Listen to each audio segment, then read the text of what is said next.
The first Amazon employees have arrived at the Post, the newest office in Amazon's Vancouver Tech Hub.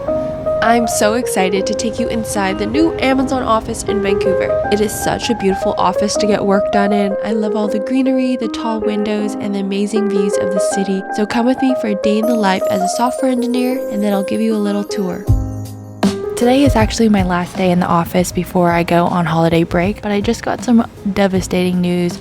My friend, my work bestie Christine, she's moving back to Toronto. It's really hard to come by some work friends. It's so sad when they leave because you don't know if you're gonna see them again. Okay, I have a meeting right now.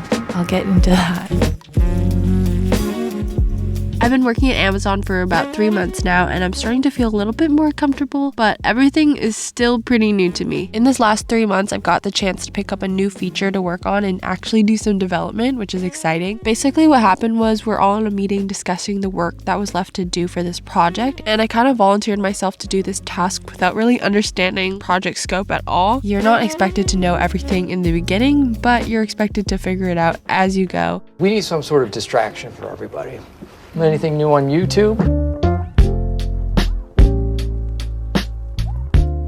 The biggest question on everyone's mind in the new year, or at least my mind, is wondering how the RTO mandate will affect your work-life balance. If you're also curious about this and want to find out, subscribe and look out for my next videos, and also leave a comment on your New Year's resolutions. I love to hear them because I actually have a few resolutions myself, and don't be shy, I reply to every single comment. Now I'm exactly where I want to be. I got my dream job. I wish there was a way to know you're in the good old days before you've actually left them.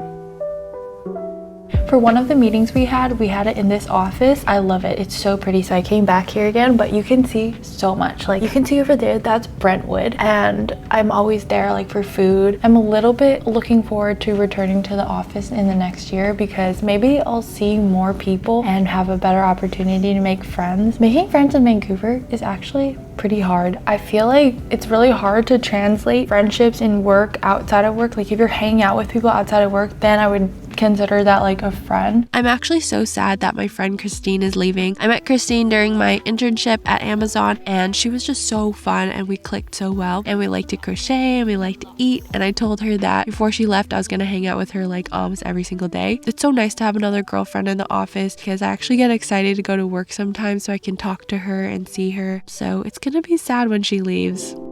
Sometimes I'll start a sentence and I don't even know where it's going. I just hope I find it along the way. It's definitely been a bit challenging for me to make new friends since starting my full-time position, and I wonder if that's just a Vancouver thing, or maybe that's an Amazon thing, or that's just me problem. I've definitely had a hard time even making friends in my comp sci program, so in my third year I decided to employ this strategy where I go to class 5 to 10 minutes earlier, and then I would just go up to a girl who I thought looked cool and talk to them. This actually worked in my third year. I met this really nice girl, and they introduced me to their friends who are also very nice. We found out that we had 3 classes together, and we decided to partner up for all of them. And then about halfway through the semester, they needed to drop out of all of the classes, and I was pretty screwed because I put all my eggs in one basket with her, and then I had to scramble to find new groups, and in one class I just didn't find a new group.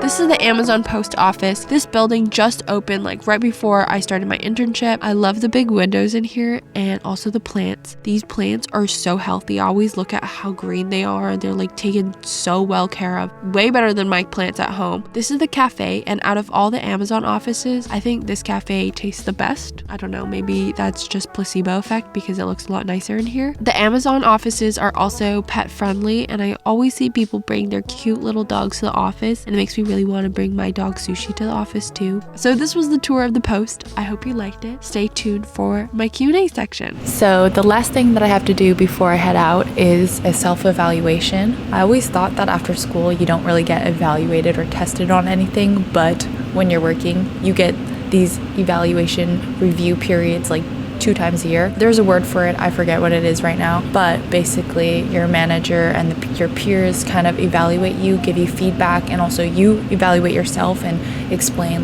what you did well, what you need to work on, all the work that you did do. In these self-evaluations, you kind of also apply these Amazon leadership principles. They never leave. You always have to talk about them and always have to write about them. I'm not really good at writing these self-evaluations, but I know this is something that I need to work on and get good at because it's going to be useful for the rest of my career. I've only been working for 2 months, so I don't have that much content to write about, but I got to put something down for my manager to see.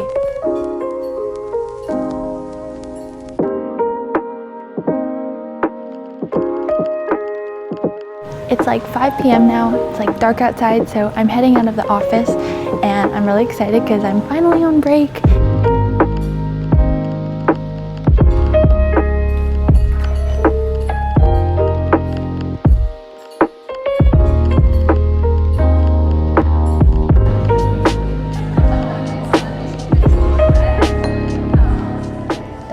Okay, so before we get into the Q&A section, I do have a question for you. How are you guys making friends as adults? I haven't actually made many friends like since university, only my intern friends, and I don't really know how to make friends when you're an adult. Like, is there any like apps or anything? Leave it down in the comments down below. I'm sure other people would love to read those as well.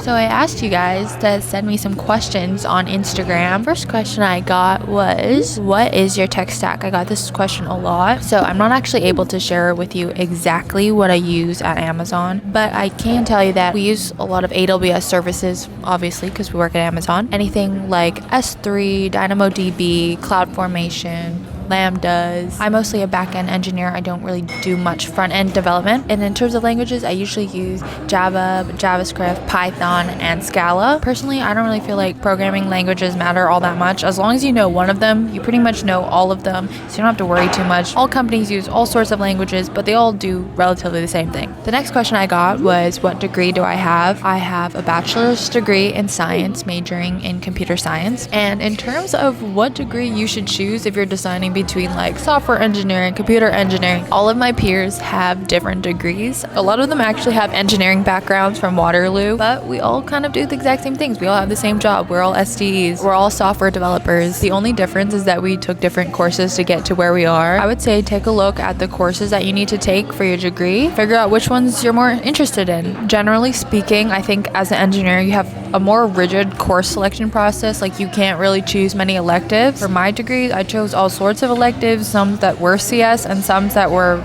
not related to science at all. Like, I took wine tasting classes. I've already made actually 2 videos about my university degree, all the courses I took and which ones were useful, and I'll leave those in the description down below for you to check out. Yeah, the most important course is definitely the first year data structure and algorithms, which I didn't pay attention to because no one told me that it was important. So I was like, this is stupid. Data structure and algorithms is basically just patterns. There's like patterns in coding that make it more efficient. Although nowadays, I don't think it matters as much. You don't really apply these things in your job that much. Just the skill of problem solving is very important. So my next question is, how often do you deal with burnout and how do you deal with it? I remember feeling very burnt out during my university because I would do a lot of cramming last minute, and then I was also combined with doing like job applications and lead code. It led to feeling really burnt out. So the best way that I feel like you can deal with it, in my opinion, is just to chip away at your goals a little bit at a time. Definitely don't leave anything last minute. So do a little bit of self-study every day, or actually just pay attention in class and then review your notes after, and then you won't find yourself feeling so bad right before an exam. I honestly usually would like play video games on my phone, and then when it came to exams, I would be pretty screwed. I would have to cram a lot.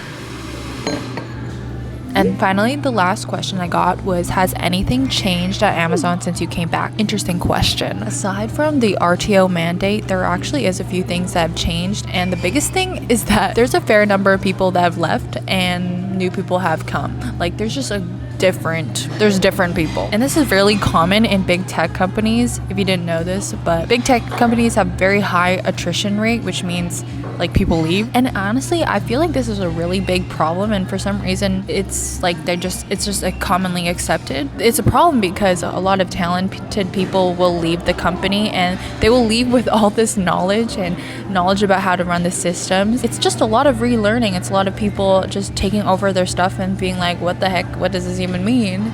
and then it's a waste of time. It really is a waste of time. I feel like if I were to have a company, I would really want everyone to stay. I used to knit and crochet when I was in university.